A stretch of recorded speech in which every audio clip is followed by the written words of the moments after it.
चलो चलो जल्दी चलो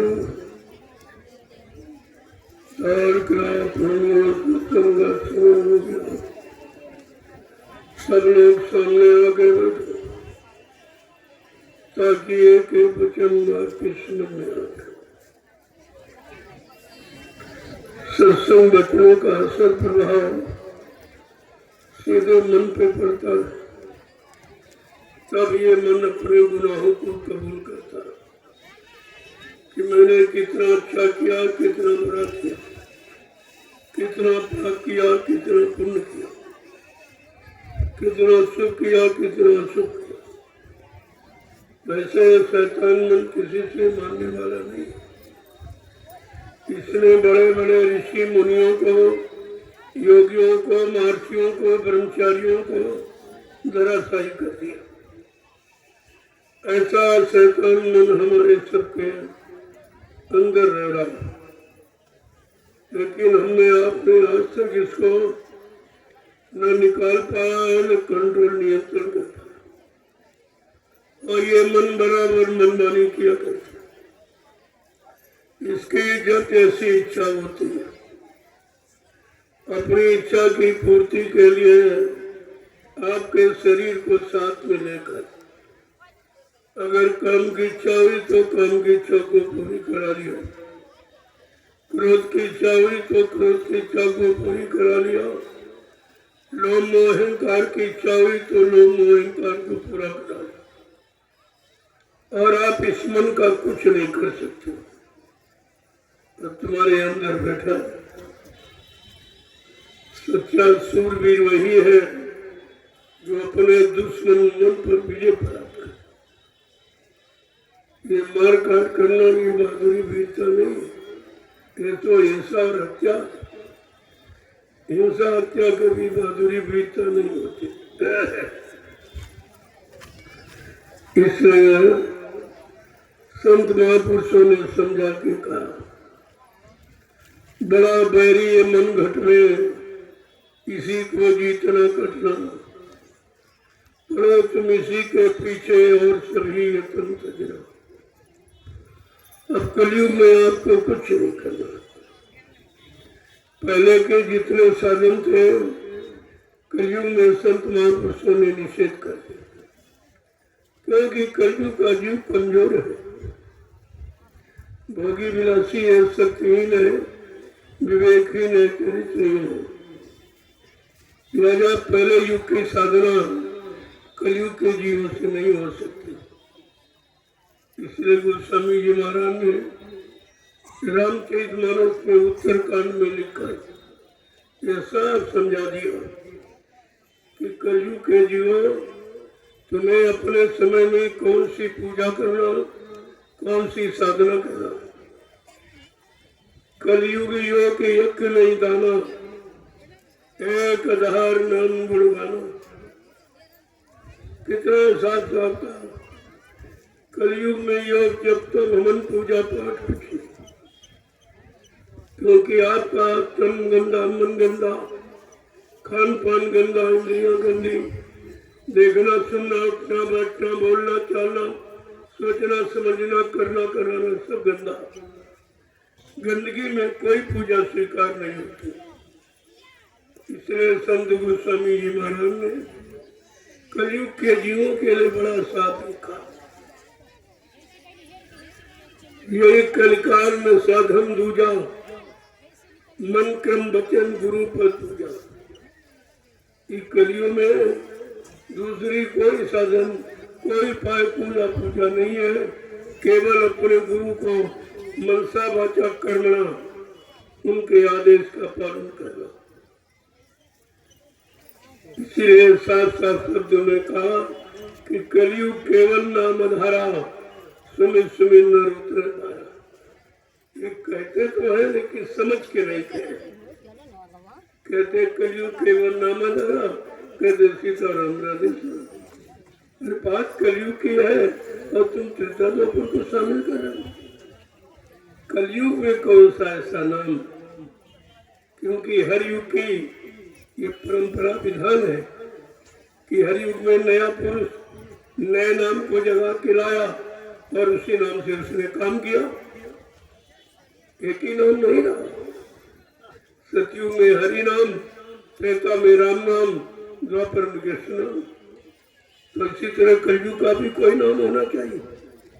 वो तो आपको किसी ने आपके बताया नहीं, केवल संतों ने भेद खोला।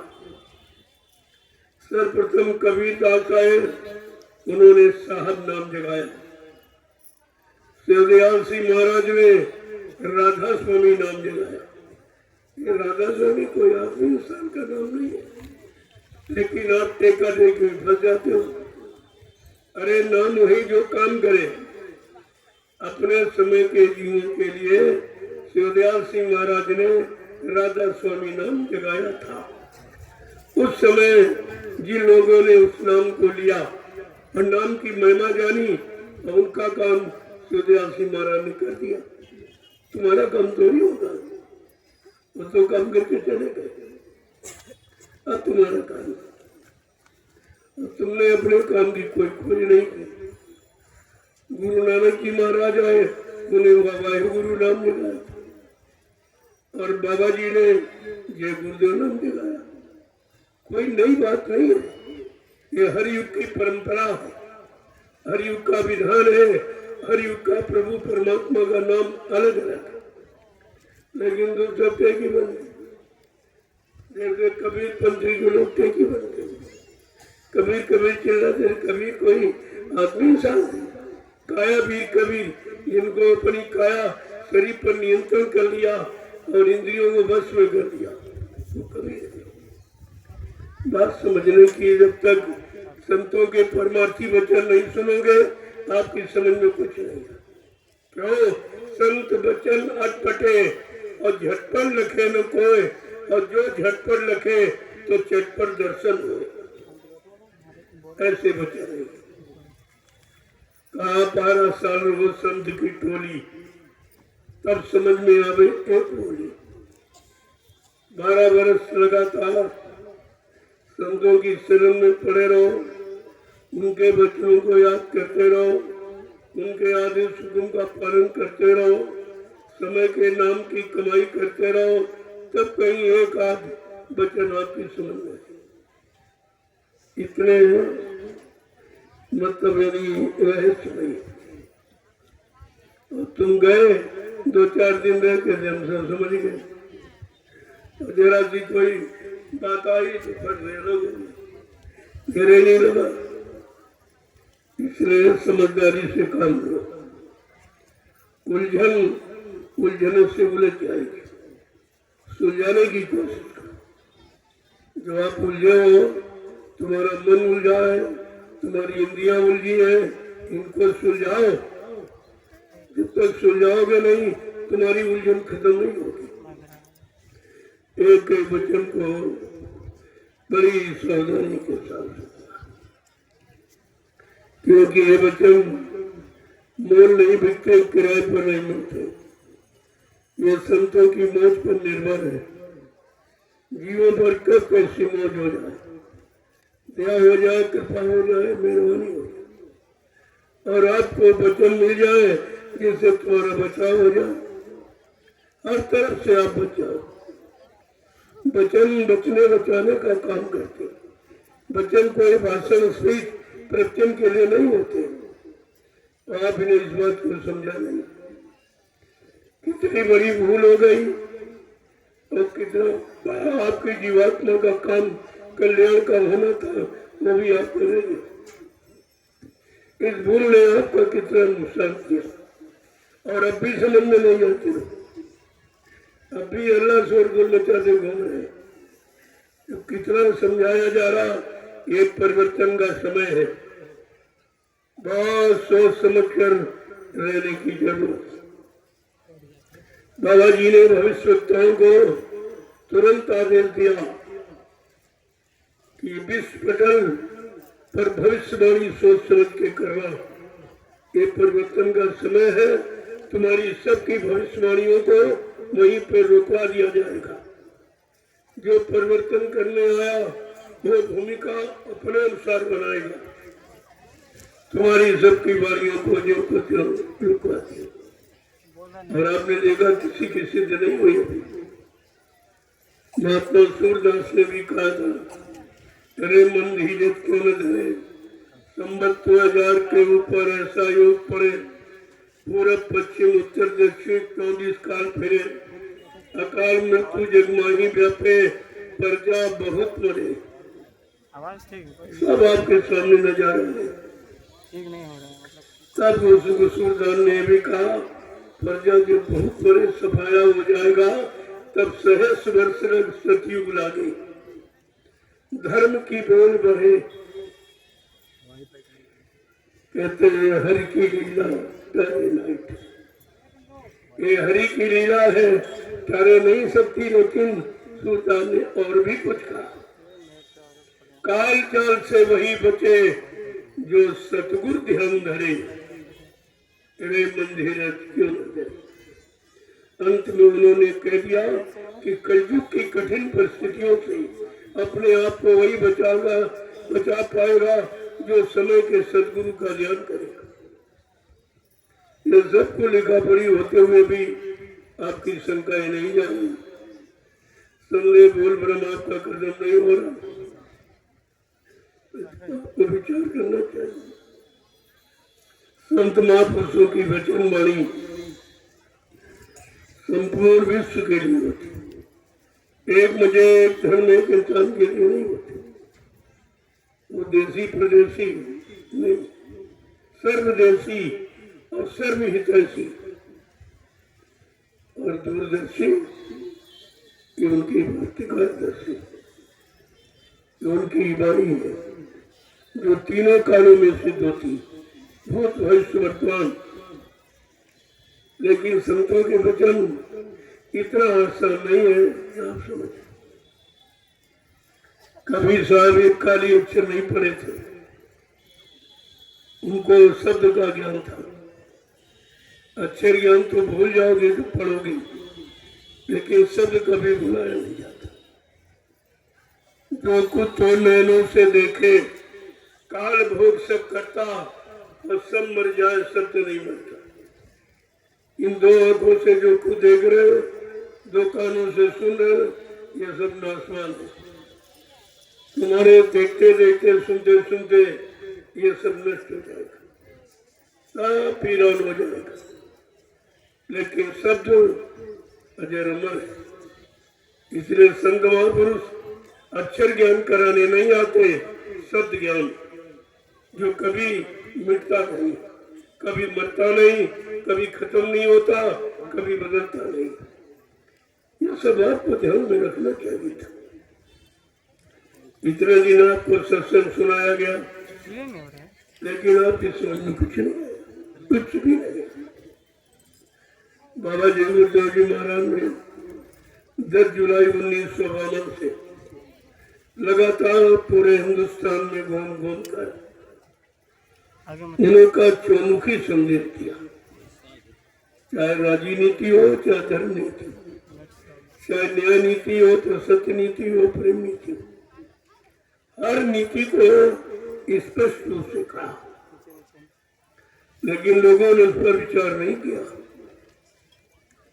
ये नीति का मतलब क्या है, राजनीति किसे कहते हैं। राजनीति तो शब्दों से बनी, राज और नीति। राज का संबंध राजा से और नीति का संबंध संत महात्मा गुरु से। जब गुरु संत महापुरुष राजा को सच्ची नीति सिखाते थे, तब राजा राज्य करता था, अपनी इच्छा से नहीं, उनके विचार के अनुसार। लेकिन आजकल जो में सकता, कोई राजा किसी महात्मा, किसी सदगुरु की बात जानता ही नहीं है। उसको क्या पहचान, गुरु क्या है, संत क्या है, सदगुरु क्या, वो क्या जाने, उनको ये कुछ नहीं। जब वो भौतिक जगत में रहकर भौतिकवाद को नहीं समझ पा रहे, तो अध्यात्म को समझना तो उनके लिए बहुत कठिन है। आपको इस सब पर विचार करना चाहिए। बाबा जी ने अपना संकेत इशारा सब पहले से किया, ताकि किसी को मेरे बारे में कोई भूल भ्रम संदेह न हो। कोई शंका न हो। उन्हें अपना पूरा परिचय दिया कि मैं किस काम के लिए आया हूँ और कौन सा काम करके जाऊंगा। बड़ा स्पष्ट कहा था, मैं परिवर्तन करने आया हूँ, परिवर्तन करके ही जाऊंगा। कोई माई का लाल हमें इस परिवर्तन से न रोक सकता है, न मेरा काम कोई कर सकता है। क्या ऐसा किसी ने कभी कहा है या कोई कह रहा ये कह सकता है? इतना चैलेंज, तो फिर भी आप नहीं समझ पा रहे कि सृष्टि को चैलेंज कौन कर सकता। कहा था, मैं कलयुग का इतिहास बनाने आया हूँ। ऐसा इतिहास बनाऊंगा जो भूते न भविष्यते, सतयुग त्रेता द्वापर के लोग अपने अपने युग का इतिहास पढ़ना भूल जाएंगे। मैं इसी भारत भूमि पर ऐसा चमत्कार करके दिखाऊंगा जिसको हिंदुस्तानी नहीं सारा विश्व नमस्कार करेगा। इससे और स्पष्ट परिचय क्या हो सकता? ऐसा तो किसी ने नहीं कहा। तो आपको तो विचार करना चाहिए, जो इस तरह का चैलेंज कर सकता है वो कौन हो सकता है? वो कितना बड़ा शक्तिमान समय का बर्बाद होगा, जिसकी वाणी में इतना प्रभाव का एक दिन सारा विश्व मेरे झंडे के नीचे नतमस्तक हो जाएगा। क्योंकि ये झंडा किसी आंटी पार्टी किसी आदमी इंसान का नहीं, ये प्रभु का झंडा है। प्रभु के झंडे के नीचे एक दिन सारा विश्व नतमस्तक हो जाएगा, तब उसके सच्ची सुख शांति मिलेगी। क्योंकि जितने झंडे देख रहे हो अपने अपने स्वार्थ, लोभ, लालच और मान सम्मान अधिकार के झंडे, कुर्सी के झंडे, लेकिन झंडा प्रभु का और प्रभु की सारी सत्ता। तुम्हें सत्ताधारी की बात सुननी चाहिए, जिसकी सारी सत्ता, सारे लोग मंडल मुकाम जिसके मुट्ठी में, वो कौन है और वो इस भूमंडल पर क्यों आया है? क्या जरूरत पड़ गई जब लोग सबको भूल गए, ऋषि मुनियों को भूल गए, योगी योगेश्वरों को भूल गए और गुरु को भूल गए और संतों को भूल गए, सदगुरुओं को भूल गए। तब ये परम संत अनामी महाप्रभु मानव चोला धारण करके मृत्यु मंडल पर अपनी इच्छा से, इनको किसी ने भेजा नहीं है, अपनी इच्छा से आए हैं और जो कहा है वो पूरा करके अपनी इच्छा से जाएंगे। कहा था, न मुझे कोई मार सकता, न मुझे कोई धोखा दे सकता, न मुझे कोई धन दौलत सामान से खरीद सकता। मैं अपना काम करने आया हूँ, काम करके ही जाऊंगा। अगर जरूरत पड़ी अपने काम को पूरा करने के लिए तो इसी शरीर में 400 वर्ष तक रहूंगा और काम करके ही जाऊंगा। आप भूल कैसे गए? गुरु के वचनों को भुलाने का परिणाम देखा, आप दर की ठोकरें खा रहे। अब तुम्हारी कोई सुनने वाला नहीं, कोई मदद करने वाला नहीं है, कोई बीमारी परेशानी से हटाने वाला नहीं है, कोई लड़ाई झगड़े से बचाने वाला नहीं है। ये सब क्या है? अरे कुछ तो विचार करना चाहिए, लेकिन समझ में आपके नहीं आता। मैं तो रोज ही आपके सामने कहता हूँ और कहता रहूंगा जब तक आपकी समझ में नहीं आएगा, क्योंकि ये वचन लागू होने वाले, ये ऐसे नहीं कहे जा रहे, कोई हवा में नहीं सुना जा रहा, ये लागू होंगे और जब तुम्हारे सामने लागू होंगे और देख लो ना। कहा था, जिन लोगों ने भारत की कमाई, मजदूरों की, काश्तकारों की, छोटे कर्मचारी अधिकारियों की, छोटे व्यापारी दुकानदारों की जो कमाई लूट कर विदेशी बैंकों में भर रखी। अभी तो मैं कहता हूँ ले आओ, अच्छी बात है।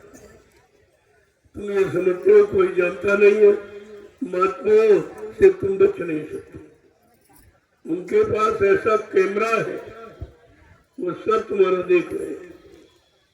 कहा था ले आओ, तुम्हारे लिए अच्छा होगा, तुम्हारा नाम हो जाएगा।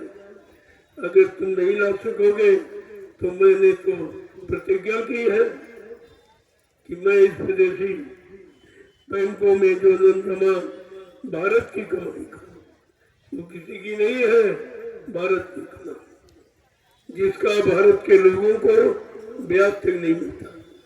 पूंजी तो छोड़ दीजिए, ब्याज तक का उपयोग नहीं कर पा रहे। कहा था मैं समय से लाऊंगा, मेरे पास योजना है, मेरे पास भूमि का व्यवस्था है, मैं समय से लाऊंगा और सारा पैसा देश सेवा में लगा दूंगा और सचिव तुम्हारे सामने खड़ा दिखाई देगा। अरे सचिव कोई आदमी नहीं है तो बाबा जी पकड़ के नहीं, सचिव माने व्यवस्था, बात व्यवस्था की। जैसे ये सरकारें कह रही कर्मचारी अधिकारी खराब, कर्मचारी अधिकारी भ्रष्ट, मैंने कहा नहीं, कर्मचारी अधिकारी मेरा कोई भ्रष्ट नहीं है, तुम्हारी व्यवस्था ही भ्रष्ट है। आप अपनी व्यवस्था को ठीक कर लीजिए। ये कर्मचारी अधिकारी मैं वादा करता हूँ ये समय से ड्यूटी देगा, लेकिन व्यवस्था अपनी सुधारनी चाहिए। अगर व्यवस्था नहीं सुधारोगे और इनको व्यवस्था नहीं दोगे तो ये देश आगे बढ़ नहीं सकता। तुम विकास की बात कहते हो, तुम विनाश ही बचा लो, विनाश बचा लो, विकास की बात तो छोड़ दो। तुमने विनाश की भूमिका बनाई है, विकास की नहीं है। विकास की तुम्हें परिभाषा ही नहीं मानो। विकास कैसे होता है और किस नीति रीति से होता है, इनको तो उसका पता ही नहीं है। ये भ्रष्ट नीति, ये कूटनीति, ये झूठ नीति, ये दगे की नीति, वादा खिलाफी की नीति, ये विकास करेगी? अरे तुमको भी परमात्मा ने बुद्धि दी है, ये विकास की नीति है कि विनाश की नीति? इसलिए इशारे में सब कुछ सुना, धीरे धीरे सब आपके सामने नजारा देखते रहिए। नहीं समझ पाओ तो देखते रहिए भाई, और समझना तो पड़ेगा। कब तक मार खाओगे? मार खाने की भी एक सीमा है, कब तक आप मार खाओगे? लेकिन जब तुम्हारा सब कुछ समाप्त हो जाएगा उस समय तुम क्या करोगे? अभी तो बच सकता है, अगर जाग जाओ तो अभी समाज, परिवार, देश बच सकता है, और नहीं माने तो विनाश तो निश्चित है, उससे कोई नहीं बचा सकता। अगर संत महापुरुषों की बात न मानो तो तुम्हारे हाथ विनाश ही लगेगा और कुछ नहीं। सारा इतिहास गंदा हो जाएगा, राजाओं का, बादशाहों का, सम्राटों का, ये जितना भी इतिहास सब गंदा हो जाएगा। लेकिन बात इनके समझ में नहीं आती। मैं 12 बरस से लगातार पूरे हिंदुस्तान में यही राष्ट्रीय मंच यानी लगाकर सबको जानकारी दे रहा हूँ, देश और समाज परिवार के बारे में, लेकिन कुछ नहीं, तो सुनने को तैयार भी नहीं। ये महात्माओं की बात इनको जहर सी लगती, बिल्कुल सुनने को तैयार। जैसे महात्मा विदुर की बात किसी को अच्छी नहीं लगती, सबको जहर लगती थी, अविनाश हो गया। वो महात्मा की बात को न मानने पर महाभारत विनाश देखकर सुना हो गया, आपने देखे। केवल महात्मा की बात न मानने पर ये महान आत्माएं, ये देश समाज परिवारों को बचाने के लिए आती। ये अपने स्वार्थ, लोभ, लालच, मान सम्मान, अधिकार, राजपाट, धन दौलत पाने के लिए नहीं आते। इनका ये काम नहीं है। इनका काम है देश समाज का सुधार और जीवात्मा का उद्धार, दोनों काम करने आते। उनकी समझ में कुछ नहीं आता। ऐसे तुम्हारा ये भौतिक जगत का काम नहीं कर पा रहे, उसमें आपको कुछ नहीं मिल रहा। अध्यात्म की बात तो छोड़ दो, तो जानते ही नहीं है अध्यात्म क्या। अध्यात्म की बुद्धि के परे जो भौतिकवाद में रह रहे और खा पी रहे, ऐसो आराम कर रहे, तब नहीं समझ पा रहे कि जैसी तुमको जरूरत है ऐसी जनता को भी जरूरत है। ये केवल अपनी जरूरतें पूरी करते हैं, अपनी शान शौकत, अपना ऐसो आराम, अपने विषय भोगों में मस्त है। जनता कहाँ जाए क्या हो, कोई मतलब नहीं। ये भारतीयता नहीं है। बात आप समझ लीजिए। मैं कल भारतीयता के बारे में भी बताऊंगा, जो हिंदुस्तान का विश्व में कोई नहीं कह रहा। भारतीयता शब्द का प्रयोग किसी ने नहीं किया है। 1 साल हो जाएगा, मैंने 15 सितंबर 2023 को घोषणा की थी कि आप लोग सच्चे भारतीय हो तो भारतीयता को धारण करो। तुम्हारी भारतीयता की पहचान क्या है? तुम भारत देश के हो कि नहीं हो, तुम्हारी पहचान वेशभूषा। हर देश में चले जाओ वेशभूषा अलग है, ये पहचान। और तुम्हारी कोई वेशभूषा नहीं। जो ऋषि मुनि महात्माओं ने तुमको दी थी तो तुम भूल गए। बिल्कुल सादगी, जिससे मन शुद्ध रहता है और बुद्धि और चित्त सब शुद्ध रहते हैं, वो तो आपने बुला दिया। कल आपको बताऊंगा, इसके बारे में पूरा घोषणा करूंगा 1 साल के बाद। क्योंकि आपने मेरी बात नहीं मानी। अभी तो भारतीयता केवल पुरुषों के लिए मैंने कहा था, अब भारतीय नारी के बारे में कल कहूंगा, जो हिंदुस्तान का विश्व में किसी ने नहीं कहा। हमारे एक एक शब्द पर विचार करो, जो आज तक किसी ने आपके कान में नहीं आवाज पहुंचाई, वो मैं आपको कल पहुंचाऊंगा। तभी तो लोगों की समझ में आएगा संत वाणी किसे कहते हैं, संतों का काम क्या है, तब इनकी समझ में आएगा। और नहीं समझेंगे तो समय से जरा सा ही हो जाएंगे। फिर आप ये नहीं कह सकते हो कि इनको किसी ने बताया। मैं तो कह रहा, तुम्हारे देश में 1 करोड़ साधु वही बने वाले, लाल पीले कपड़े और दाढ़ी बाल रखने वाले 1 करोड़। और देश की हालत, धर्म की हालत, मानवता इंसानियत की हालत, प्रेम प्यार मोहब्बत की हालत है, परमात्मा की यादगार की हालत, माँ बहन बेटी बहू की ये हालत। 1 करोड़ धर्म के पहरेदार और देश की हालत जैसे। क्या इनको सजा नहीं मिलेगी? अभी आप क्या समझते? आ रही दूरदर्शी सबको समझा देगी, सबको अपने नियम सिद्धांतों पर चलना होगा और सबकी समझ में आ जाएगा कि व्यवस्था किसे कहते। बात व्यवस्था की है और शुरू से आवाज व्यवस्था की लगाई गई, लेकिन समय अनुकूल, जब साथ समय अनुकूल देखा गया तब तैसी आवाज लगाई गई। एक समय जब अंग्रेज मुट्ठी भर अंग्रेज आए और तुम्हें 250 वर्ष गुलाम बना दे रखा, तुम चले गए। जब तुम सो गए और मतवालसी बन गए, अच्छे से अच्छे काम को नहीं समझा, तो गैर लोगों ने फायदा उठाया। मुट्ठी भर अंग्रेज आए, उन्होंने 250 वर्ष भारत को गुलाम बना के रखा। तुम उनकी गुलामी में रहे हो और गुलामी तुम्हारे दिलों से आज भी नहीं निकली। गुलामी का असर आज भी। उस समय तुम अंग्रेजों के गुलाम थे, आज तुम अंग्रेजों की व्यवस्था के गुलाम हो। उनकी वेशभूषा, पैंट पतलून टाई कोट, अंग्रेजों की पोशाक तुम्हारी नहीं। ये भारत की नहीं है, ये भारतीयता से नहीं है। तो कहने का मतलब तुम्हारी पोशाक क्या है? कुर्ता धोती कमीज पजामा, सभी टोपी पगड़ी और लंगोटी, ये भारतीयता की पहचान है। और ये पहचान जब तक नहीं आएगी, देश में सुकून शांति नहीं मिलेगा। बिल्कुल स्पष्ट है।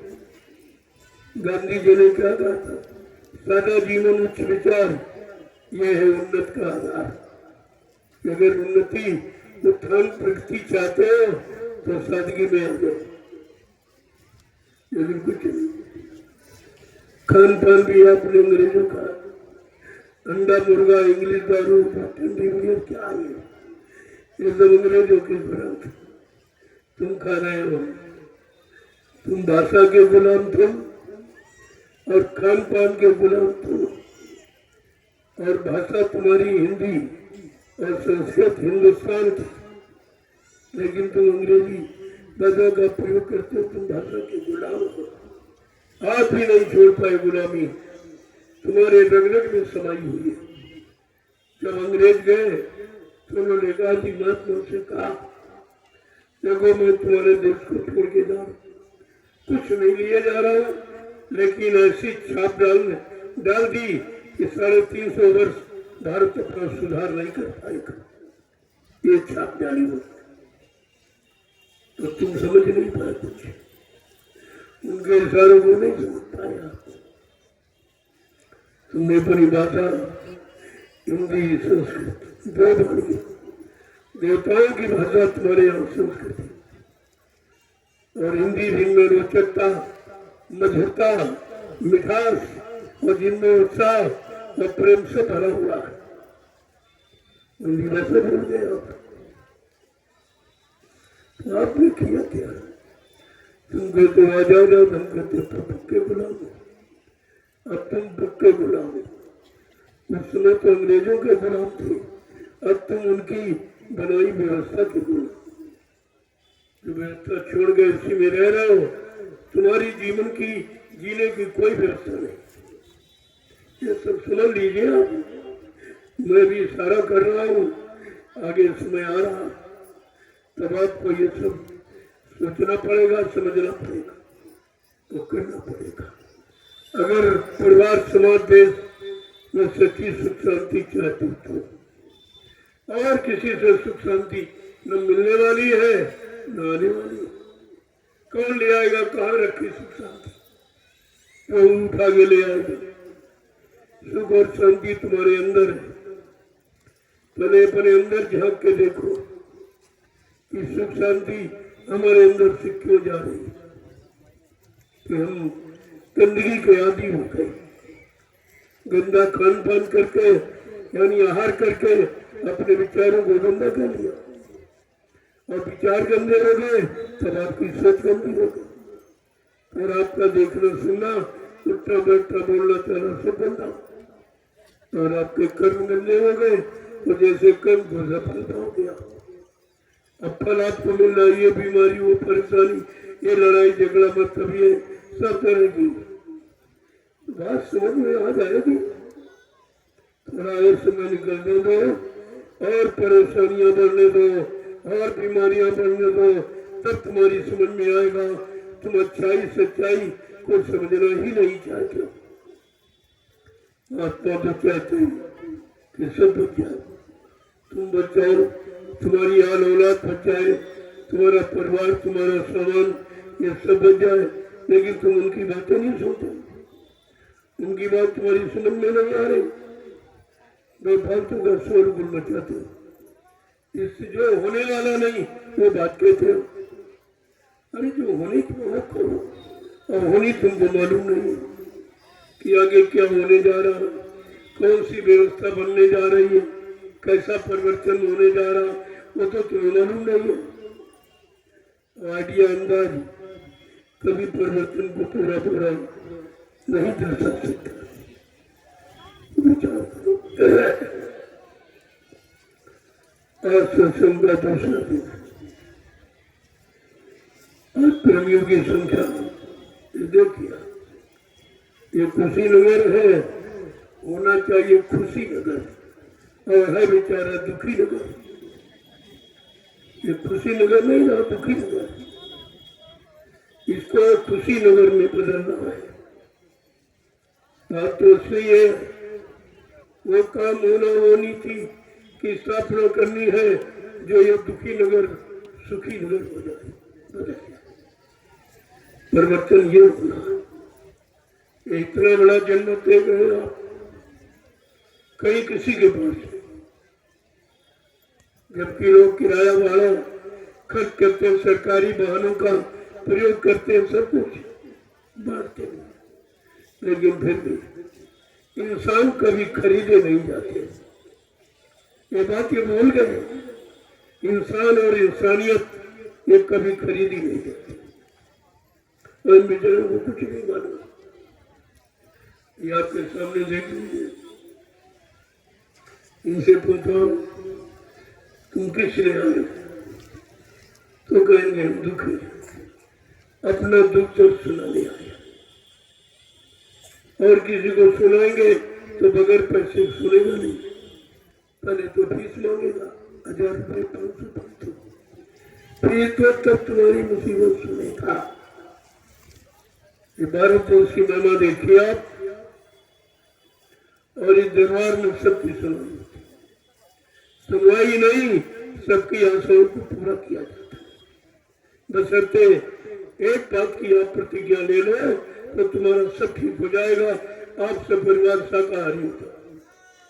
श्री वैष्णव देखो आपको क्या मिलता है, और शाकाहारी बनने में कोई खर्चा नहीं, बल्कि खर्चे कम हो जाएंगे। जो आप मांस मुर्गा अंडा दारू में जो खराब करते हो, पैसा बच जाए आपका, वो बाल बच्चों की पढ़ाई लिखाई में काम आवे, शादी ब्याह में काम आवे, घर मकान बनाने में काम आवे। महात्मा सब तरफ से तुम्हारी मदद करना चाहते हैं और तुम उनकी बातें नहीं सुनते। जो तुम्हारी हित की बात कह रहा उसकी बात समझते नहीं, जो अपना हित करते उनके पीछे दौड़ रहे हो। तुम्हें क्या मिली, क्या मिला 70 साल की आजादी में आप जिनके पीछे दौड़े हो, जिनको चंदा नोट वोट और बुद्धि ये सब आपने दान कर दिया, क्या मिला? मुसीबत के सिवा कुछ मिला? टैक्स बढ़े कि घटे, महंगाई घटी कि नहीं, बेरोजगारी घटी तो सब बढ़ गया। क्या इसीलिए आप चुनाव करते? चुनाव का मतलब क्या है कि जिनको चुना जाए वो जनता के हित का काम चुने, जनता के हित का भले का। लेकिन जनता के हित भले का काम तो आज तक नहीं चुना गया, लेकिन चुनाव होते गए, चुनाव पर चुनाव, चुनाव पर चुनाव, सारा देश चुन गया, कुछ नहीं बचा। मैंने इसीलिए प्रार्थना की थी कि देश को बचा लो, देश की जनता पर आपत्ति मुसीबत आने वाली है, उसको बचा लो, ये तुम्हारा कर्तव्य है। तुम राजा हो, ये तुम्हारी प्रजा है। लेकिन मेरी बात को किसी ने समझा। मैंने कहा देश की माली हालत इतनी अच्छी नहीं है, पहले से इतना कर्जा लग रखा आप लोगों ने, जो भी आया जो भी बना कर्जा लेता रहा, कर्जा लाता रहा, और किसी ने उस कर्जे का ब्याज भी नहीं दिया। अब चक्रवृद्धि लगा के कितना हो जाएगा, जरा विचार करो। पढ़े लिखे हो लेकिन इस पर नहीं विचार कभी किया कि जिस मूलधन का आपने ब्याज से नहीं दिया है तो चक्रवृद्धि ब्याज लग जाएगा, कितना बढ़ जाएगा। तो मैंने कहा पहले आप देश को खुशहाल बना लो, चुनाव करा लेना, तो तुम्हारी जनता है, प्रजा है, तुम राजा हो और तुमको तो दे देगी समर्थन। मैं तो नहीं मना करता हूँ, लेकिन मैं ये कहता जरूर हूँ कि इसको सुकून शांति पहले दे दो। ये मतलब यानी सब प्रकार से कुशल हो जाए और चुनाव करा लीजिए। लेकिन एक भी बात नहीं, मैंने कहा ये चुनाव 2024 का ये मतलब राजा और प्रजा दोनों के लिए अच्छा नहीं होगा, बात नहीं मानी। और आपको तो बताया नहीं लोगों ने आज तक, एक पंचवर्षीय चुनाव का खर्चा कितना होता, ये भी चोरी की गई जनता के साथ। 70 अरब रुपए एक चुनाव का खर्चा, बताइए। इतना महंगा चुनाव, काम कुछ नहीं, सब काम अपना, अपनी व्यवस्था, अपनी शौकत, अपनी कुर्सी कैसे बचे, अपना पद कैसे बचे और कैसे सुरक्षित रहे। लेकिन जनता बार मुझे कोई मतलब नहीं, जब वो इतना सोचा एक व्यक्ति, तुमको करोड़ों में हो, क्या परमात्मा ने तुमको बुद्धि नहीं दी? नहीं सोच सकते, नहीं विचार सकते? जो तुम्हारा काम नहीं कर रहा, निरंतर धोखा दे रहा है, झूठी शपथ कसमें खा रहा, ईश्वर को साक्षी करके, जो ईश्वर को कभी नहीं मान रहा तो तुम्हें क्या मानेगा? जो भगवान को नहीं मान रहा वो इंसान को क्या मानेगा? आपको इस पर विचार करना चाहिए। कहना तो बहुत कुछ है, ये 70 साल का दुख 1 घंटे में बयान नहीं किया जा सकता, लेकिन इशारे में मैं जानकारी आपको सब देता, और ये कोई नहीं देता, ये जानकारी कोई नहीं देता। मैंने कहा अरे भाई, तुम सब लोग एक ही काम करना चाहते हो, देश को खुशहाल बनाना चाहते हो, तो इतनी पार्टियां क्यों बना रहे? काम सबका है कि उद्देश्य सबका है कि लक्ष्य सबका है कि, तो इतनी पार्टियां, इतनी दुकानें क्यों खोल दी? इतनी दुकानें खोलने मतलब जानते हो, हर दुकान अपनी आमदनी करना चाहती, तुम्हारे से कोई मतलब। और तुमको कभी दुकान पर, कभी दुकान पर, कभी दुकान पर, ये दुकानें तो अलग अलग है, लेकिन विक्रेता वही है पहले थे। इनमें कोई बदलाव नहीं, इनकी नीति में कोई बदलाव नहीं। तो तुम्हारा काम होगा तो कैसे होगा, इस पर तुम्हारा विचार करना ही होगा। मैं तो केवल अभी इशारा करता हूँ। मैंने कहा 2024 का चुनाव टाल दीजिए, आपके लिए, आपकी प्रजा के लिए अच्छा होगा। मैं तो दोनों का लाभ चाहता हूँ, लेकिन एक भी बात नहीं, मैंने मुसीबत आके खड़ी हो गई। ये हर बार कहते हैं ये करेंगे, ये करेंगे, ये करेंगे, अब ये तक करेंगे कि तो तारीख निश्चित ही नहीं कि कब करेंगे, कहाँ से शुरुआत करेंगे, किस प्रांत से शुरुआत करेंगे काम की। अरे 70 साल में अगर काम की शुरुआत की गई होती तो सारा देश खुशहाल हो जाता। 70 साल का समय एक जीवन है, कलयुग में आदमी 3 दिन तो जिंदा रहता, इनमें तो कुछ हुआ नहीं, तो क्या उम्मीद करते हो? कुछ होगा? होने की बात तो छोड़ दो, सुख संपदा को कहे जान बचे बड़भा, सुख समृद्धि की बात तो छोड़ दो, तुम्हारी जान बचाए वही बहुत है। व्यवस्था तो इस तरह बनती है और इसी तरह की तैयार की जाती है। इनके पास और कोई व्यवस्था नहीं, मारने की व्यवस्था है, तरह तरह के तरीके ये मारने के अपना रहे। कहते जनसंख्या बहुत हो गई। अन्नू भाई, द्वापर का इतिहास कह रहा, कलयुग के पहले द्वापर था कि 56 करोड़ केवल यदुवंशी था,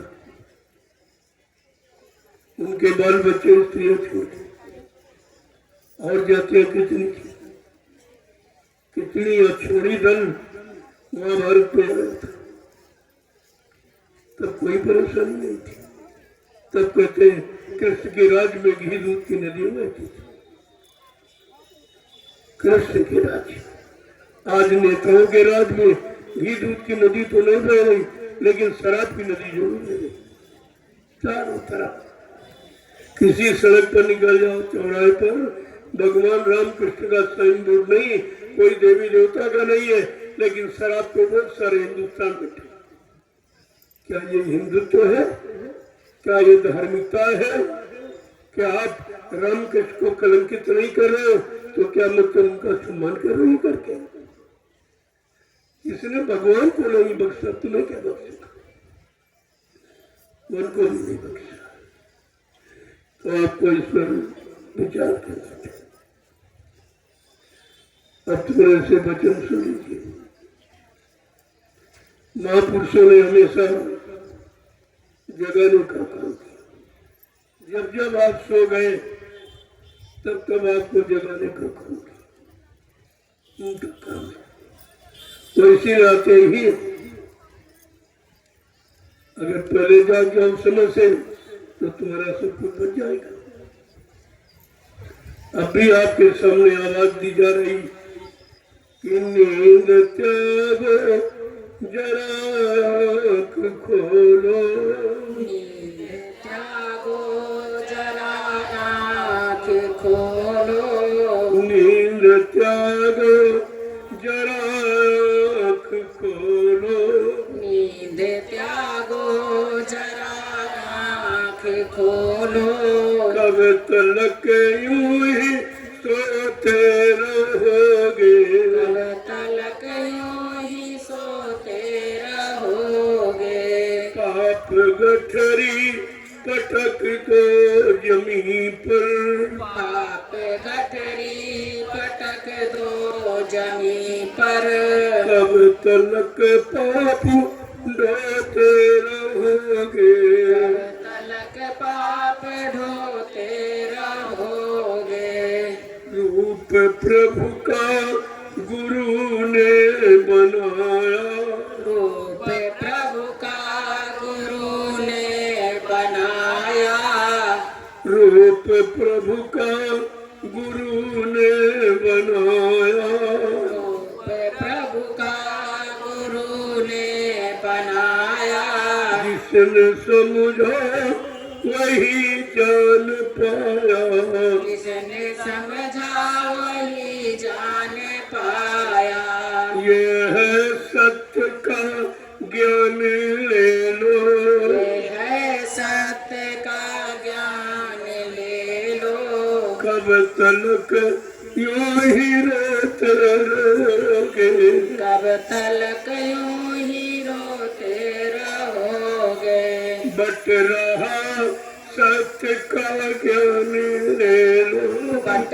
रहा सत्य का ज्ञान ले लो, वरना हरदम ही रोते रहोगे, वरना हरदम ही रोते रहोगे, नींद त्याग जरा आँख खोलो, नींद त्यागो जरा आँख खोलो, कब तलक यूं ही सोते रहोगे, कब तलक यूं ही सोते रहोगे, पाप गठरी पटक दो जमी पर, पाप गठरी पटक दो जमी पर, कब तलक पाप ढोते रहोगे, कब तलक पाप ढोते रहोगे, ऐसा किसी ने नहीं कहा कि आप पाप गठरी से संतान दीजिए। इतना सरल थोड़ी है। जिनको भगवान कहते हो त्रेता के रहो द्वापर करके, उन्होंने भी ये नहीं कहा। श्री राम का इतिहास बता रहा कि उन्होंने तो अपने पिता को नहीं माफ किया था, राजा दशरथ का। अपराध क्या कि धोखे में भक्त श्रवण कुमार की हत्या हो गई। लोगों ने कहा आपके पिताजी हैं, भगवान माफ कर दीजिए, ये धोखे में अपराध हो गया। भगवान राम ने कहा नहीं, मैं न्याय करने आया, मुझे न्याय करने के लिए भेजा गया, मैं तो न्याय करता हूं। न मैं क्षमा कर सकता हूं, न मैं व्यवस्था को खत्म कर सकता हूं, न पुण्य से पाप की अदला बदली कर सकता हूं। मैं तो प्रणाम दूंगा और प्रणाम दिया। दूसरा कि कुंभकर्ण का वध, ये घटनाएं है भगवान राम के जीवन की, इनको याद करो आप। उन्होंने कुंभकर्ण को माफ नहीं किया। उसका अपराध क्या था? वो शराब पीता था, मांस खाता था। अगर भगवान राम का कानून आज लगा दिया जाए, तुम समाज परिवारों में रहने वाले कितने लोग बचे? तुम दरअसल शराबी को भी होगा, कैसे बचोगे? अरे कुंभकर्ण कहाँ बचा, उसके बारे में सोचना चाहिए आपको कि भगवान ने इसको किस कारण करा। कम से कम वो करे तो हमारे सिवा अपने पावे, ये तुम्हारा विवाद निश्चित है। विधान कभी बदलता नहीं है, ईश्वरी विधान कभी नहीं बदलता। और तीसरा है बाली का वध। सुग्रीव को मित्र बना करके फिर बाली को संहारा किया। एक भाई को मित्र बना रहे, एक का वध करे, लेकिन ऐसे नहीं, कानून बनाया, धारा बनाया, धारा। कौन सी धारा? कि अनुज बधू बगनी सुत नारी, और सुन 60 कन्या समचारी, इन्हें कुदरा की पिलक जोई, अताए बधे कछु पाप होई। ये भगवान राम का कानून, इसको पढ़िए आप। रामचरितमानस में इस कानूनों का ग्रंथ, नीतियों का ग्रंथ है, और कोई भाषण स्पीच प्रवचन का ग्रंथ नहीं है। लेकिन लोगों ने समझा नहीं, सब बेचारे भ्रमित हो गए, क्योंकि जब तक जानकार नहीं मिलेगा तो जानकारी आपको नहीं मिलेगी। कहते भगवान राम ने कानून बनाया कि अनुज वधू, अनुज मानो छोटे भाई की स्त्री बहू के समान होनी चाहिए, भगनी माने बहन, और बहन के लड़के की स्त्री भी बहू की, और कुंवारी कन्या, ये चारों निजी कन्या के समान है। इनको अगर कोई बुरी दृष्टि से देखे और गंदे भाव विचारों से उनके चरित्र को खराब करने की कोशिश करे, तो भगवान राम का कानून कहता है ऐसे इंसान का अगर वध कर दिया जाए तो कोई पाप नहीं। ये नीति है, ये नीति ग्रंथ है, लेकिन आपने कभी नहीं समझा उसका नीति का ग्रंथ, न उनकी नीतियों को किसी ने बताया। भक्ति के पहले नीति ग्रंथ, बगैर नीत नियत के भक्ति नहीं हो सकती। अगर नियत अच्छी है और नीति अच्छी तो आप भक्ति भी कर लोगे, भक्ति भी ऐसे नहीं होती। आगे और कुछ कहा है कि जननी सम जानो पर नारी, और धन परा विश्व से भी सवारी। ये तो और कठिन। प्रेमियों, ये सीताराम की पूजा, अगर सीताराम का प्रेमी कोई बैठा हो तो कान खोल के सुने। तुम सीताराम के पुजारी हो तो कि सीताराम से सजा पाने के अधिकारी हो। पूजा का मतलब उनकी नीति, उनके नियम सिद्धांतों को मानना, उस पर चलना, अपने जीवन को उसके अनुसार बनाना, उसे पूजा कहते हैं।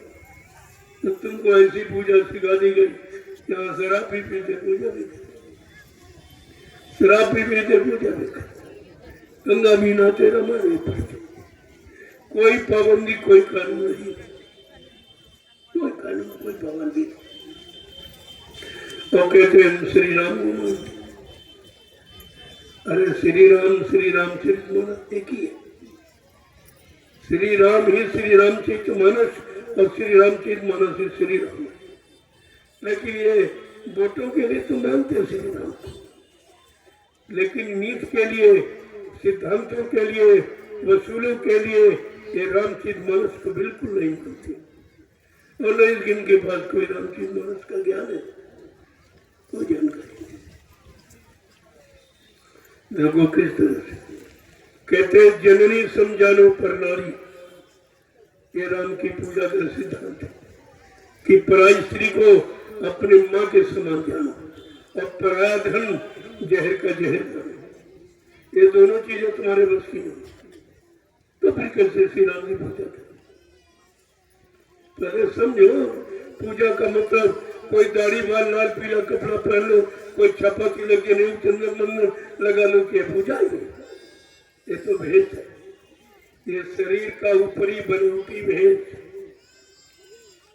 ये पूजा नहीं। पूजा का मतलब पुण्य जा, पुण्य माने सेवा और दया प्रेम, के भाव जब पैदा हो जाए वहीं से तुम्हारी पूजा प्रारंभ हो जाती। आपको बताया कहाँ गया, सब छिपा के रखा। आज ये अवसर मिला है, एक एक बात खोल के तुम्हारे सामने रखे कि पराई स्त्री को अपनी माँ के समान जानो और पराया धन जहर का जहर मानो। ये भगवान राम का सिद्धांत है। ये पूजा जो इस तरह विचारधारा रखेगा वो भगवान श्री राम की पूजा कर सकते। इसीलिए उन्होंने रामचरितमानस में स्पष्ट कर दिया कि मुझे कौन पाएगा। सीताराम क्या कह रहे, मुझे कौन पाएगा? तो इस पर शब्दों में उन्होंने कहा कि निर्मल मन जन सो मोहि पावे अमोए चाल छी ग्रह कपट नहीं बावे। बिल्कुल साफ साफ है। हमारी पूजा क्या है, हमारा पुजारी, हमारा सच्चा भक्त क्या है? जिसका मन निर्मल पाक साफ पवित्र। कहा जाति वाले कहते हैं, क्या ब्राह्मण पर कहते नहीं, क्या क्षत्रिय में सर्जन कहते नहीं, क्या छोटा बड़ा गरीब भी कहते नहीं, क्या हिंदू मुसलमान कहते नहीं, क्या स्त्री कहते नहीं। हमको वो पाएगा जिसका मन निर्मल पाक साफ पवित्र। आज तो तुम्हारे सबके मन गंदे, तुम श्री राम को कैसे, तभी तो मिले नहीं। सीताराम सीताराम चिल्लाते उम्र बीत गई, सीताराम का दर्शन नहीं हुआ।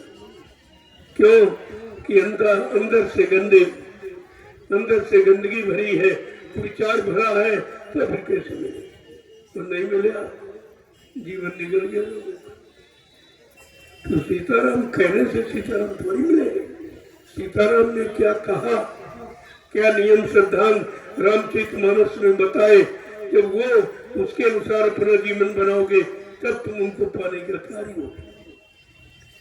उन्होंने कहा मेरा वास किसके हृदय में था, साफ साफ खोल दिया कि कोई शंका में ना। कहा मेरा वास किसके हृदय में? क्या ब्राह्मण की धन कहते नहीं, क्या क्षत्रिय वैश्य दिन कहते नहीं, भाई इनका नहीं। किसके अंदर वास है मेरा? क्या लिखा है कि जाति पाति धन धर्म बड़ाई और कुल परिवार रह सुखद समुदाय इन्हें त्यागी भजे मने लाई और ताके ये बसे रघुराई। कितना साफ साफ लिखा है, उसको आप पढ़ते नहीं। कहा मेरा बात उसके हृदय में होगा। जाति पाति धन धर्म बढ़ाई कुल परिवार सुख समुदाय और इन्हें त्याग। जो इतनों का परित्याग कर देगा उसके हृदय में मेरा वास। जात पात पूछे नहीं कोई, हरि का भजे सो हरि का भजे। महात्मा की कोई जाति नहीं, महात्मा की कोई जाति नहीं, और परमात्मा की कोई जाति नहीं,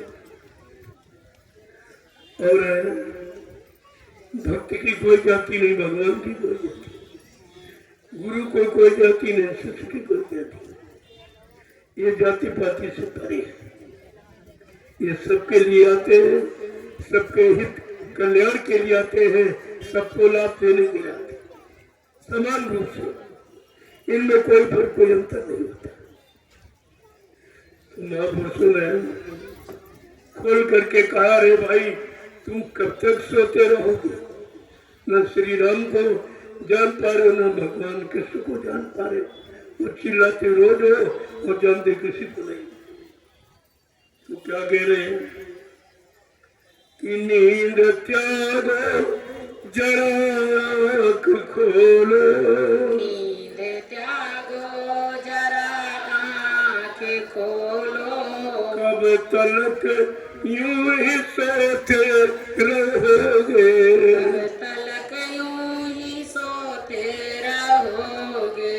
पाप गठरी पटक दो जमी पर, पाप गठरी पटक दो जमी पर, कब तलक पाप ढोते रहोगे, कब तलक पाप ढोते रहोगे। वेद प्रभु का गुरु ने बनाया, वेद प्रभु का गुरु ने दिया है, वेद प्रभु का गुरु ने दिया है, वेद प्रभु का गुरु ने दिया है। जिसने समझा वो अपना लिया है, जिसने समझा वो अपना लिया है। प्रभु प्राप्ति का रास्ता न ऋषि मुनियों ने दिया, न योगियों ने दिया, न ब्रह्मचारियों ने दिया, न अवतारी शक्तियों ने दिया। ये संतों की देन, ये गुरुओं की देन है।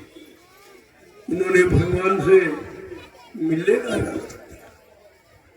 क्या कह रहे हैं कि वेद प्रभु का गुरु ने दिया है, वेद प्रभु का गुरु ने दिया है। और जिसने समझा वो अपना लिया है, जिसने समझा वो अपना लिया है। ये है मुक्ति का मार्ग ले लो, ये है मुक्ति का मार्ग ले लो, वरना आते ही जाते रहोगे, वरना आते ही जाते रहोगे।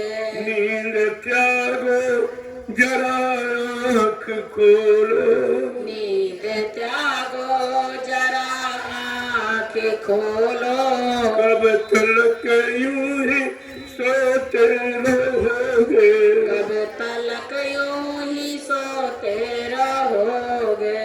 सतयुग का गुरु ने पीटा ढिंढोरा, सतयुग का गुरु ने पीटा ढिंढोरा, सतयुग का गुरु ने पीटा ढिंढोरा, सतयुग का गुरु ने पीटा ढिंढोरा। कलयुग जाने ककीना इशारा, कलयुग जाने का कीना इशारा। दुनिया वाले समझ लो इसे तुम, दुनिया वालों समझ ले इसे तुम, वक्त की मार खाते रहोगे, वक्त की मार खाते रहोगे। दुनिया वाला समझ लो इसे तुम, दुनिया वालों समझ लो इसे तुम, वक्त की मार खाते रहोगे, वक्त की मार खाते रहोगे।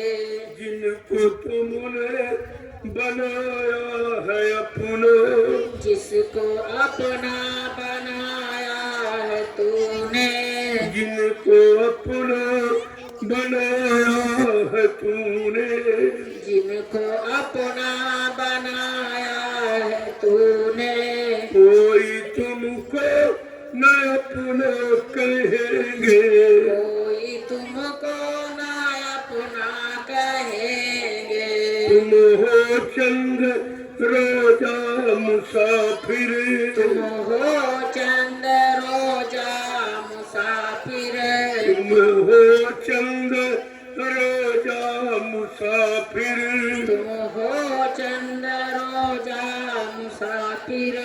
कोई रहने न देगा यहाँ पर, कोई रहने न देगा यहाँ पर। नींद त्यागो जरा आँख खोलो, नींद त्यागो जरा आँख खोलो, कब तलक यूं ही सोते रहोगे, कब तलक यूं ही सोते रहोगे। पाप गठरी पटक दो जमी पर, पाप गठरी पटक दो जमी पर, कब तलक पाप ढोते रहोगे, कब तलक पाप ढोते रहोगे। प्रेम से बोलो जय गुरुदेव। जय गुरुदेव। नाम किसका? प्रभु का। प्रभु का प्यारा नाम। जय गुरुदेव। सत्संगी प्रेमी जनों, ग्रामवासियों, धर्म प्रेमियों,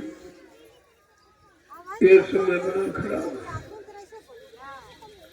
खराब समय से बचने के लिए आपके पास कोई समय नहीं। जो अज्ञानता बस कहते हो कि मेरे पास रहने के लिए मकान है, खाने के लिए रोटी है, पहनने के लिए कपड़े हैं, सहयोग के लिए बाल बच्चे और व्यापार, पैसे के लिए खेती, दुकान, दफ्तर, बिजली, व्यापार, मजदूरी। आपको ये नहीं मालूम ये कुदरत के एक झटके में साफ हो जाएगा। कुदरत के एक झटके का भी समान घर मेरे पास, इसलिए समय बड़ा खराब है, बहुत खराब। ऐसा कभी नहीं आया।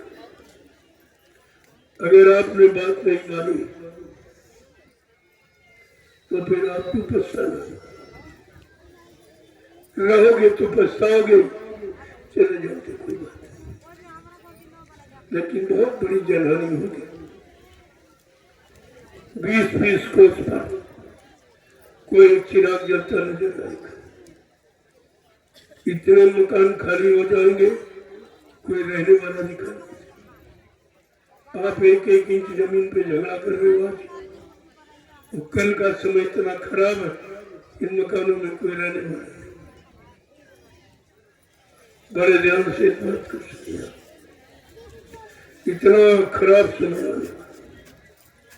अगर किसी को नहीं, वो तो संत महात्मा जो त्रिकालदर्शी, जिन्होंने अपनी जीवात्मा के दिव्य आंख तीसरे नेत्र को खोल लिया, वो भूत वर्तमान को अपनी जगह से बैठ के देख रहे। इसी बताती कि चेत जाओ जानते हो, कहते हम जानते कि तुम धर्मात्मा, महात्मा, सत्य, ईमानदार, त्यागी नहीं बन सकते हो, लेकिन तो कम से कम शाकाहारी बन जाओ, तभी तुम्हारा बचाव हो सकता है।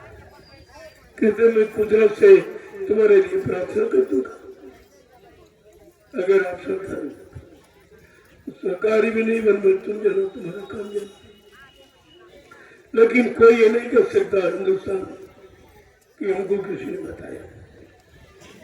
मैं 12 वर्ष से लगातार जानकारी था पूरे हिंदुस्तान में, और इसके बदले कुछ नहीं, किसी से कोई इच्छा नहीं। जो बचाने आया है वो सामान की इच्छा नहीं रखता, उसके पास बचाने की चिंता, और लोगों को तुमसे सामान दान देते रुपया पैदा, धोती रोटी लगोटी लेने की चिंता, या तुम्हारे बचाने की चिंता। वो किस लिए कि ये मानव मंदिर बार बार नहीं मिलेगा, ये सच्चा मंदिर है, ये मनुष्य पंचभौतिक शरीर है, ऐसा मंदिर कहीं नहीं। ये तो ईंट पत्थर का मंदिर आपने, ये इंसान ने बनाया, और ये आपका मनुष्य मंदिर ये भगवान ने बनाया। अब आपको विचार करना चाहिए कि भगवान अपने वाले में रहेगा कि तुम्हारे वाले में रहेगा। तुम्हारे वाले ईंट पत्थर मकान में कभी आया तो कोई बता दे, किसी ने देखा हो, किसी को मिला बताया, इनमें न कभी आया है न है न कभी आएगा। ये उसके रहने का मकान नहीं है, उसके रहने का मकान आपका मनुष्य शरीर, जिसमें उसकी चेतन जीवात्मा विद्यमान है। ये मंदिर है जिसमें परमात्मा की चेतन मूर्ति बैठी, और तुम नकली मूर्तियां खरीद के वहां लगाते हो, बात तो कुछ नहीं। कोई मूर्ति नहीं बोलेगी, कुछ नहीं कहेगी, न आशीर्वाद देगी, न वरदान देगी, कुछ नहीं। कभी तुम्हारी समझ में नहीं आता। संत महात्मा सही सच्ची बात बताते, कहते आलोचना करते, कहते महात्मा नास्तिक है, जो सच्चे आस्तिक है उनको नास्तिक बताते। नास्तिकता तो तुम्हारे में भरी है, जहाँ कुछ मिलने वाला नहीं उसी में अटके भटके पड़े और समझने का भी प्रयास नहीं करते। एक तो जानते नहीं हो सही सच्ची अच्छी बात, और कोई अच्छी सही बात बताए तो मानते नहीं हो। ये दो बीमारी आपको लग गई तो समय खराब है। उसी समय से बचाने के लिए ये अभियान जारी किया गया कि एक बार फिर इनको जगा दो, फिर इनको शाकाहारी बनने का संदेश दे दो। ये अपने आप को बचाए, अपने परिवार बाल बच्चे औलाद को बचा दे। आगे भी समय खराब और सब करेगा क्योंकि सब खराब हो गए, कोई नहीं बचा।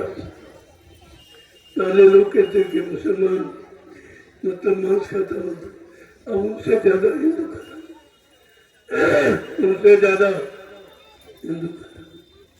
कहाँ हिंदू हुआ? कैसे आपको अपने आप को हिंदू कहोगे? तुम्हारे हिंदुत्व तुम्हारे अंदर है कुछ भी नहीं। रहम और दया से बिल्कुल खाली हो, परमात्मा की यादगार से बिल्कुल खाली हो, माँ बहन बेटी बहू की परख पहचान से बिल्कुल खाली हो। अपने आप को हिंदू कैसे? हिंदू परिषद बना रहा, कोई कुछ कह रहा है, जबकि जो कह रहे वो अपने को हिंदू कभी नहीं कहे। उपजातियां बताती हम ये है, वो है, जाति है, ब्राह्मण है, मतलब उनमें तमाम उपजातियां वो बताते, वो खुद ही अपने आप को हिंदू नहीं कहते, कोई भी नहीं कहते। हिंदू परिषद वाले मेरे पास आए, तुमने कहा पहली बात ये तो अपने को हिंदू कहते हो, अपने नाम के आगे हिंदू लिखते हो? कहते नहीं। फिर हिंदू तो कैसे काम करोगे? किसी मुसलमान से पूछिए, उनमें भी जातियां हैं लेकिन फर्क से गएगा मैं मुसलमान हूँ। सिखों से पूछो कहेगा मैं ईसाई हूँ, यानी सिख हूँ, और ईसाइयों से पूछो कहेगा मैं ईसाई, लेकिन हिंदू कोई नहीं कह रहा मैं हिंदू हूँ। इसीलिए आज हिंदू धर्म में कुछ नहीं बचे, तो समय तो खराब आएगा, समय खराब आएगा। कल 15 सितंबर भारतीयता दिवस,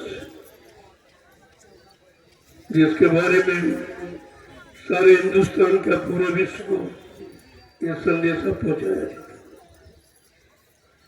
कि हम भारतवासी हैं, हमारी भारतीयता की पहचान। जब तो हमारी पहचान नहीं होगी कौन मानेगा कि तुम भारतीय? जब तक तुम्हारी बोली भाषा नहीं होगी तब तक हिंदुस्तान का निवासी कौन माने कि हिंदुस्तान हो?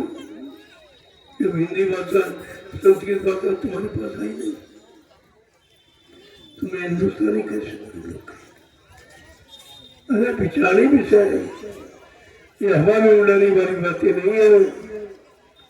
जब बैठ के विचार करोगे तब आपकी समझ में आएगा कि हम कितने पिछड़े हैं, कितने पीछे, सदियों से पीछे आप चले गए। वो तो कल मैं आपको बताऊंगा, क्योंकि भारतीयता दिवस कल 23 सितंबर 15 सितंबर 2023 मैंने घोषणा की थी भारतीयता दिवस की कि सारे भारतवासियों को अपना ये दिवस मनाना चाहिए। तमाम दिवस आप मनाते हो लेकिन अपना दिवस नहीं मनाते। ये तुम्हारा असली दिवस है। न राजा न प्रजा कोई नहीं जाना, न कर्मचारी अधिकारी कुछ कोई नहीं जानते। विद्वान विद्वान आत्मा महात्मा कुछ जानते ही नहीं, भारतीय है ही नहीं, उनमें भारतीयता की झलक है नहीं। बात तो इसलिए जय गुरुदेव, जय गुरुदेव, जय गुरुदेव, जय गुरुदेव। नाम किसका? जय गुरुदेव नाम किसका, प्रभु का प्यारा नाम। अब आप लोग खड़े हो जाओ, खड़े हो जाओ प्रेमियों। आप बहुत देर से बैठे, देखो उतना सुनो जितना याद है। हम नहीं कि आगे पाठ पीछे से पाठ, मैंने 5-5, 6-6 घंटे सुन लेती, लेकिन तुम्हारे पास एक सत्य भी सुन। अब मैं ना आपका समय खराब करूंगा ना उतना बताऊंगा जिसकी जरूरत, और इतना जान लो, मान लो तो तुम्हारा इसी में काम बन जाए। आपको काम बनाने से जय गुरुदेव, जोर से बोलो, नाम मिल बोलो, बोलना होगा, अभी से बोलो, कदर से हरेंगे, सब कष्ट मिटेंगे, सुख शांति भी देंगे, सबके दाता, सबके मालिक, प्रेम से बोले, ये नाम नहीं इंसान का, ये काम नहीं इंसान का, ये काम है प्रभु का। देखो ये भी ऐलान हो रहा, अब इंसानों के बस का कोई काम नहीं। आप इंसान की बात करते हो, मैं भगवान की बात करता हूँ। हमारे आपके कहने में कितना अंतर है। ये भगवान की सत्ता है। जब सत्ता में कोई कमी हो जाती है तो भगवान की जिम्मेदारी होती है, वो कोई न कोई शक्ति को भेज देता कि जाओ भाई सुधार करके आओ। अब आपको ये विचार करना चाहिए कि अब सुधार करने का समय है कि नहीं। अब अत्याचार, अनाचार, पापाचार, भ्रष्टाचार, मांसाहार चरम सीमा को क्रॉस कर इस समय परिवर्तन की जरूरत है। इस पर भी आपको विचार करना चाहिए। अब परिवर्तन की जरूरत है। अब परिवर्तन सच्चे, अच्छे, ईमानदार, चरित्रवान, त्यागी, तपस्वी, शाकाहारी, सदाचारी, ब्रह्मचारियों से ये भारतीय धर्म देश का परिवर्तन, भारत देश ये धार्मिक देश, ये मजहबी मुल्क है। इसमें परिवर्तन संत महात्मा फकीरों के द्वारा, अब कलयुग का परिवर्तन संत महात्मा फकीरों के द्वारा होता है। कि उस परिवर्तन की जरूरत नहीं है, मार्काडेसा यानी खूनी क्रांति की आवश्यकता नहीं है। अब तो वैचारिक क्रांति की जरूरत है, क्योंकि कोई विदेशी नहीं, सब स्वदेशी, सब अपने भाई हो, अपने देश में रहने वाले। तो हमें आपको वैचारिक क्रांति के द्वारा अपने अच्छे सच्चे भाव विचार, जो सबकी उन्नत, सबको सुख शांति देने वाले, सबका विकास करने वाले, उन वचनों की जरूरत है। और सबको वचनों से अवगत करा और सबको अच्छा करा। जैसे चोर डकैत को गोली मार दो, ये सुधार नहीं है।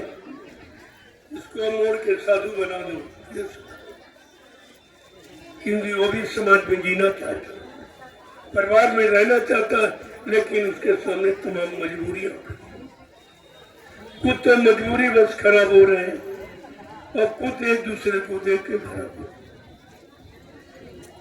लेकिन जब वैचारिक क्रांति शुरू हो जाएगी तो सबके अंदर वह विचार बदल जाएगा। हमारे देश का इतिहास कहता, वाल्मीकि जैसे कुख्यात डकैत तो संतों की वैचारिक क्रांति ने बदल दिया। ऐसा वैसा नहीं, वाल्मीकि ब्रह्म समाना, ब्रह्म ज्ञानी बना दिया। ये भारत का आध्यात्मिक इतिहास है, ये आध्यात्मिक इतिहास है भारत का। बड़े बड़े चोर डकैत कतलियों को साधु बना देते हैं, तो उनके लिए कोई असंभव शब्द नहीं है। लेकिन धीरे धीरे सब आपके सामने लाके खड़ा कर दिया जाए। अभी आपको बताया जा रहा कि तो कोई ये न कहे कि हमको क्यों नहीं बताया, हम भी ठीक हो जाते। अगर ये बात थी तो हम भी सुधर जाते। इतना बड़ा लाभ मिल रहा है तो हम सब लोग सुधर जाते। इसीलिए आपको उस घटना के पहले जानकारी दी। जो खराब घटना आगे आ रही उससे बचाने के लिए आपको ये सीख, शिक्षा, तालीम ये लीजिए, आपको सिखाइए। जय गुरुदेव। देखो बहुत बड़ी संख्या में ये मीडिया पत्रकार फेल हो जाएगा। गिन नहीं सकता कितने लोग और कितने अनुशासित। किसी नेता की भीड़ होती अब तो दुकानें लुट जाती, सड़कें जाम हो जाती, कोई निकल नहीं सकता, सब मार्ग एकदम अवरुद्ध हो जाते। लेकिन आप देख लीजिए जनमानस, मैं सामने अनुशासन तुम्हारे सामने पेश कर रहा हूँ। ये अनुशासन, ये प्रेम है, ये श्रद्धा सेवा भाव है। देखिए इससे काम, ये काम कैसे हो रहा है, वो भी हो जाएगा। जब ये हो गया जो तुम्हारे बस का नहीं, कितने ट्रेनें बसे ये फ्री चलाते, लोगों को पैसा बांटते, सामान बांटते, लेकिन ये भीड़ जो श्रद्धा सेवा भाव की है, ये भीड़ कोई हिंदुस्तान में इकट्ठा नहीं कर सकता। ये देखिए आप, ये तो इतिहास ही अलग है, ये तो इतिहास अलग बिल्कुल है। अब सब अनुशासित, एक आवाज पर बैठ जाते, एक आवाज पर खड़े। इतनी बड़ी जनसंख्या, प्रधानमंत्री मुख्यमंत्री भी इकट्ठा नहीं कर सकते, और ये अनुशासन प्रधानमंत्री मुख्यमंत्री भी कायम नहीं कर सकता अपनी प्रजा। जो हमारे संगत में सत्संगी प्रेमियों, इनको सिखाया गया कि सत्संगियों तुम्हें आदर्श बनना है, संदेश सतगुरु का तुम्हें चरितार्थ करना है, ये करके दिखाना है, एक मिसाल पेश कर देनी कि अनुशासन किसे कहते, प्रेम किसे कहते, श्रद्धा सेवा भाव किसे कहते, गुरु भक्ति किसे कहते, ये दिखाना। यही तो ये सामने है, नहीं किसी समझ में आ रहा। अब ये पत्रकार मीडिया कहाँ सो रहा, क्या जिम्मेदारी नहीं है? मैंने परमिशन दिया, ऐसे नहीं बोला, परमिशन यानी सूचना तुमको दी है और कर्मचारी अधिकारियों को कि मेरी खबर ये सबके पास पहुंचा दीजिए कि आज इस तरह का अनोखा संदेश जनहितकारी और सबके हित में होने जा रहा है। ऐसे थोड़ी आया परमिशन, ताकि कोई ये न कहे कि अनुशासनहीनता, ये नियम कानून नहीं मानते। मेरा ये मिशन जय गुरुदेव केवल कानून सिद्धांतों को मानता, बाकी कोई नहीं। और इस तरह का किसी के पास जन्मत नहीं। मैं पूरे हिंदुस्तान में विश्व की बात करता हूँ, इतना बड़ा जनमानस जन किसी का नहीं। अभी तो ये कुछ नहीं, 45 करोड़ का गुरु परिवार है। अगर 45 करोड़ आ जाए तो कई जगह मिलेगी, जरा सोचिए आप। अभी तो इस जिले का आसपास के जिलों के लोग आए, बाकी कोई सब प्रांत होके आ जाए यहाँ जगह नहीं मिलेगी। वैसे कल भीड़ अनोखी जो कभी आपने अपने आंखों से देखी। भारतीयता दिवस मनाने के लिए हर भारतीय का कर्तव्य, यहाँ कोई जात पात की बात, कोई नेता, कोई मुख्यमंत्री और कोई इस तरह की राजनीति, कोई आरती पार्टी की, कोई चंदा नोट ये बातें आने बल्कि तुम ये करके जो परेशान हो रहे हो, तुम्हारे परेशानी दूर करने के लिए मैं उनके बारे में कुछ कह देता हूँ कि अभी परेशानी से बच जाओ, इनका पीछा छोड़ो, उधर कुछ होने वाला नहीं। जय गुरुदेव। अब हर प्रेमी मिलना चाहता है, तो मैं भी सबसे मिलना चाहता हूँ कि ताकि ये लोग इतनी भारी भीड़ में मिले ही नहीं। ऐसा नहीं चाहे इससे 10 गुना भीड़ आ जाए फिर भी मिलके ही उठूंगा। मैं ऐसे उसे जाने वाला नहीं। यहाँ कोई डर भय थोड़ी है। डर तो उसको जिसने कुछ लिया हो और काम न किया हो। मैंने तो किसी से कुछ लिया नहीं, कभी भी 1 रुपया किसी से नहीं मांगा। न आज मांगता हूँ न आगे मांगूंगा। इसकी क्या जरूरत है? हमारे गुरु ने मुझे मांगना नहीं सिखाया, भिखारी नहीं बनाया। नाम दान देकर कहा जल्दी से इस नाम को जगाओ, सिद्ध करो, अपना काम कर लो और समाज देश का काम कर दो। ये मानव जीवन का सच्चा फर्ज और कर्तव्य है। मैं वो काम कर रहा हूँ। अपने गुरु के आदेश का पालन करो और आपसे भी कहता हूँ आप भी पालन करो, तुम्हारा भला कल्याण हो जाएगा। तो आपके सामने है लेकिन कोई नहीं आया। कोई पत्रकार मीडिया जैसे सो रहा। अगर किसी मंत्री का कुत्ता मर जाए तो फौरन या फौरन में निकल जाए। उसकी जरूरत है, इसकी जरूरत उससे लोगों को गुमराह किया जाए।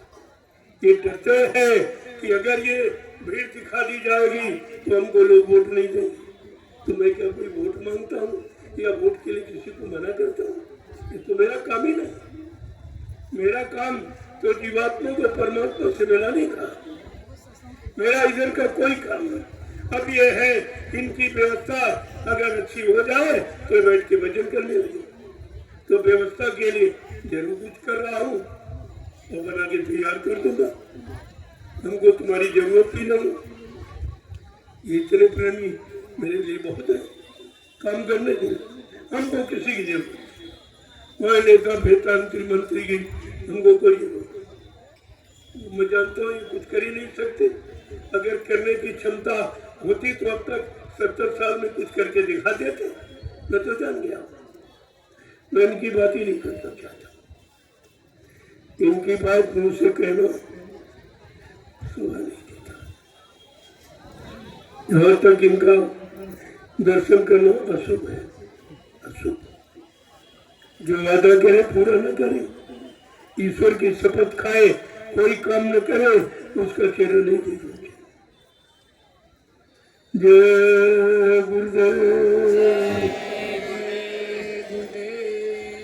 अब आप लोग लाइन से खड़े हो जाओ। देखो कल 15 सितंबर ये लोग कुछ मनाते चले आए। मुझे तो खुद नहीं मालूम मैं कहाँ पैदा हुआ, लेकिन हम ये जानते हैं इनको क्या खबर लग गई, क्या जान गए तो अपने मनाते। लेकिन मेरा लक्ष्य की सत्संग सुना, जीवात्माओं का कल्याण करना, समाज का सुधार मेरा एक ही कर्तव्य, एक ही संदेश। चाहे कोई भी पर्व हो, मैं अपना धार्मिक संदेश जो जनहितकारी, मानव हितकारी, आप कल्याणकारी, मैं इस संदेश को सारे हिंदुस्तान में 12 बरस से लगातार बता रहा हूँ और उसके बदले कुछ नहीं, न कोई निंदा आलोचना बुराई कुछ। अब सत्य कहना निंदा थोड़ी। सत्य कहने के लिए स्कूल कॉलेज बनाएंगे, सत्य के लिए थाने कचहरी कोर्ट न्यायालय, ये सब सत्य कहने के लिए बनाएंगे। अगर यहाँ से सत्य नहीं मिलेगा तो भी कहाँ। और ये तो संतों का दरबार है, उनका मंच है, तो यहाँ से तो सत्य ही प्रकाशित होगा, सत्य बताया जाएगा। अब अच्छा बुरा आपको लगे तो आपकी बात है, लेकिन सत्य कभी बुरा न बुरा करने वाला होता ही नहीं। गुरुदेव। अब आप लोग लाइन से खड़े हो जाओ ताकि मैं आपका दर्शन करूं, आप सबको प्रणाम करूं, क्योंकि आप घर गृहस्थी परिवार छोड़ के आए। इतना तो त्याग आपने किया है। ऐसे कलयुग में ये आपका त्याग, इसलिए ऐसे त्यागी का मैं प्रणाम करना चाहता हूँ, दर्शन करना चाहता हूँ और ये प्रसाद देके आपको विदा करना। ये लाची दाना राम दाना ये महाप्रसाद है। वैसे तो खरीदा गया तभी लाची दाना था, लेकिन इसमें दुआ दया भरी जो आपका हर काम करेगा। और ये काम हिंदुस्तान में कोई नहीं करा सकता। इलायची दाना से ये काम कोई नहीं करा सकता और झंडे से ये काम कोई नहीं करा सकता। ये दोनों हमारे अटूट साधन है जो कभी झूठे नहीं होते। और इसी से सत्य की और झूठ की पहचान, असली और नकली की इसी से पहचान हो जाएगी। नहीं सबके पास झंडे, सब पार्टियों के पास झंडे, लेकिन कोई झंडा गाड़कर ये काम करा सकता कि तुम्हारी बीमारी से कम हो जाएगी, भूत प्रेतों से आपको निजात मिल जाएगी, ये काम कोई नहीं कर सकता। ये झंडे की महिमा है। और झंडे में क्या लिखा? जय गुरुदेव नाम प्रभु, प्रभु की महिमा, प्रभु की नाम की महिमा, प्रभु का नाम ही काम करेगा। इस बात को ध्यान में आपको रखना चाहिए। उधर झंडा गड़ा है, तब तक आपने उसकी परिक्रमा कर लो। सब लोग एक बार ये तो नहीं मिल पाओगे, बहुत भीड़ है। वो कुटी में इतनी जगह नहीं तो आपको बुला लेता, वहां मिल लेता। इसलिए एक व्यवस्था ये मिलने की बना दी कि एक लाइन में महिलाएं, एक में पुरुष। ये हमारी भारतीय मर्यादा है, इसको बराबर कर। मैं आपके दर्शन करूँ। जय गुरुदेव। देखो असली प्रसाद तो ये है लाठी। ये लड्डू वड्डू ये प्रसाद नहीं है, ये तो बच्चों के लिए दे दिया जाता बाकी प्रसाद, क्योंकि ये कभी खराब नहीं। ये लाठी दाना तुम कई साल रखे रहो, खराब नहीं। लड्डू ये 4 दिन में खराब नहीं। इसे प्रसाद ये है तो आप किसी बात की जिद मत किया, बच्चों के लिए दे दिया जाए। जो प्रेमी अपनी सेवा भेजते हैं कि हमारी सेवा दे देना, तो मैंने कहा भाई चलो भाई उनके ये लड्डू दे देना, उनके बच्चों के लिए। जय गुरुदेव। अब आप लोग लाइन से खड़े हो जाओ, मैं आपका दर्शन करूँ। इस बात का हमेशा ध्यान रखो, यहाँ पर जो भी किया जाएगा उसमें आपका लाभ बढ़ा। यहाँ से कोई अपने लाभ की बात नहीं कहते कि हमको कुछ दे दो, हमको तो हमें तो कुछ चाहिए, मैं क्या करूँ? मेरे तो कोई भी बच्चा नहीं है जिसके लिए मैं ये रुपया पैसा इकट्ठा करूँ और जिसके लिए आपसे कोई चोरी करूँ, छिपा कर। ये करने हमारे लिए तो तुम्हें सब कुछ, तुम्हें यही हमारा परिवार है। ये सब खड़े मैं इनका हूँ, ये हमारे है, बस यही हमारा आपका रिश्ता है। और ये सबसे बड़ा रिश्ता है, जिम्मेदारी का रिश्ता है। इसलिए यहाँ कोई ऐसा नहीं, कोई दान दक्षिणा रुपया पैसा धोती रोटी लंगोटी ये खाओ। अब जो लोग स्वेच्छा से कहते नहीं नहीं हम कहीं जा नहीं सकते, आपके साथ चल नहीं सकते, तो हमारी कुछ गाड़ी कमाई अच्छे काम में लगा दिया, वो भी नहीं देते। तो मैंने उनका नैमिषारण्य जो 88,000 ऋषियों की तपोभूमि सीतापुर जिले, मैं वहां तुम्हारा एक पाई लगा दूं, चल के आप देख लीजिए कि आपका किस काम में लगा। पत्रकार मीडिया ने बड़ी मेरे विषय में बड़ी इंक्वायरी की, कुछ नहीं, हमने कहा कुछ ही नहीं निकलेगा। मेरा कोई बैंक बैलेंस खाता है नहीं, और मेरे नाम कोई 1 इंच जमीन है नहीं, और मेरे नाम कोई वाहन नहीं जो आप देखते हो। ये सब प्रेमियों का लिया, जो बेचारे कहीं नहीं जा सकते, व्यापार से बिजनेस से बड़े बड़े लोग जिनको फुर्सत नहीं मिलती, कहते भाई हमारा इसी तरह से प्रचार में लग जाएगा मेरी गाड़ी, तो हमें कुछ लाभ मिल जाएगा, उन्होंने दे दी। ये बम्बई संगठन की जो बड़ी, जैसे मैं छोटा देखिए, मेरा कुछ नहीं, मेरे नाम कुछ भी नहीं। अगला व्यक्ति आपको हिंदुस्तान का विश्व में जोड़े नहीं मिलेगा, इसको किसी चीज की जरूरत नहीं, किसी। और ये कपड़े भी आप लोग देते हो तो पहन लेता हूँ, ये कपड़े भी मेरे नहीं। एक रोटी दोपहर 2 रोटी का खर्चा है, हर गरीब के घर में मिल जाए, न कोई फल फूल मेवा, न दूध घी, न कोई पेड़े यानी मीठा, ये मैं प्रयोग नहीं करता।